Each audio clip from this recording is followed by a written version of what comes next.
आणि खूपच उशीर झाला बरं का, परंतु आत्ता किती 12 वाजता आले असेल घरी मी. तिथून पुढे मी म्हणलं होतं चालू करावं, परंतु आराध्याच्या पप्पांना बाहेरचं ज्या दुसऱ्यांची गाणी वगैरे म्हणजे माहिती कॉमेडी वगैरे ऐकायची असती. त्यामुळे जमलं नाही बरं का मला. म्हणलं होतं चालू करून ठेवा, परंतु म्यूट आवाज करावा लागला असता आणि जर का म्यूट आवाज करायला लागला असता तर मग लाईव्ह घेऊन काय उपयोग आहे. मग म्हणलं नकोच आणि कोणाचा मेसेज आलाच नाही. आज अक्षताताईंचा मेसेज आला नाही की ताई चालू करून ठेवा म्हणून.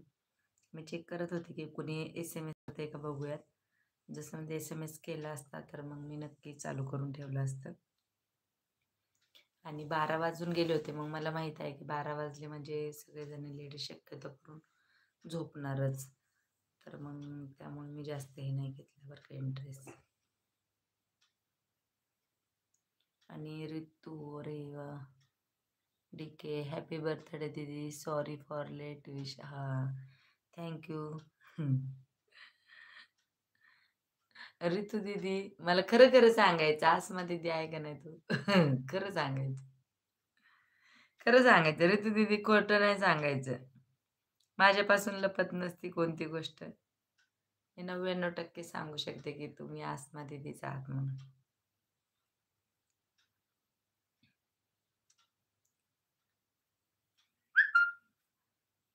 येते बरं का मी सगळ्यांच्या कमेंट्स वाचायला. सांगा बरं ऋतू दीदी, पटदिशीन सांगा बरं.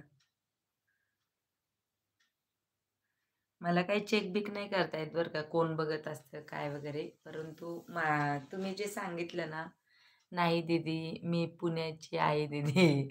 नाही, कारण की तुम्ही मला काय म्हणले माहिती आहे का? तुम्ही मला म्हणले की तुम्ही 3 दिवसापासून मी तुमचं स्ट्रीम बघत आहे म्हणून आणि 3 दिवसापासून बघत आहे, तर मग 3 दिवसापासून तुम्ही माझं लाईव्ह स्ट्रीम बघताय. परंतु ज्या दिवशी तुम्ही मेसेज केले त्याच दिवशी तुम्ही चॅनल ओपन केलं आहे. मग तुम्ही 3 दिवसापासून कुठं बघत होते माझं लाईव्ह स्ट्रीम? ते पण माझ्या प्रश्नाचं उत्तर द्या. मग मी म्हणेन, की "हां बाबा, नाही आसमा दीदी माझी वेगळी आहे आणि तुम्ही वेगळे आहात." मला काही प्रॉब्लेम नाही. तुम्ही जरी माझ्या संग बोलले तरी पण मला आनंदच आहे. कारण की तुम्ही माझ्या संग खराब बोलतच नाही त्यामुळं. आणि ॲडव्होकेट दादा म्हणताय लाईक डन. थँक यू दादा. आणि खरं-खरं सांगा ऋतू दीदी, मी खोटं म्हणजे मला मला मला काही प्रॉब्लेम नाही. जरी आसमा दीदी ही ऋतू दीदी असली तरी काही प्रॉब्लेम नाही. आणि परंतु तुम्ही फक्त सांगितले की 3 दिवस झाले ताई दीदी मी तुमचं लाईव्ह बघते म्हणून. परंतु कुणी एस-एम-एस करायला नाही म्हणून मी खाली उतरले. परंतु सेम आसमा दीदी जसं बोलत असतात तशीच सेम ऋतू दीदी बोलत असती आणि म्हणून मी विचारलं आणि तुम्ही मला म्हणले की 3 दिवसापासून मी लाईव्ह स्ट्रीम बघत होते. परंतु मी चॅनलवरती चेक केलं तर मला 1च दिवस दाखवत आहे. बघते बरं का मी सगळ्यांच्या कमेंट्स वाचते आणि 3 दिवसापासून जर का लाईव्ह स्ट्रीम चालू बघत असाल तुम्ही, तर मग 3 दिवसापासून हे कुठं जाणार, नाही का? अ, आजच चॅनल खोललंय आणि मग कसं बघणार आहे? म्हणून मला असं वाटतं बरं का, असं काही नाही. आणि मी येते बरं का सगळ्यांच्या कमेंट्स वाचायला.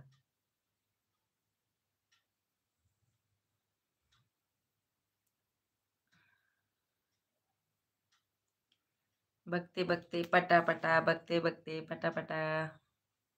मी येते बरं का कमेंट्स वाचायला. मी वाचलेले आहे सगळे कमेंट्स. परंतु तरी पण आहे ना, नजर फिरवते सगळ्यांच्या, अशा मोठ्या-मोठ्याने वाचते.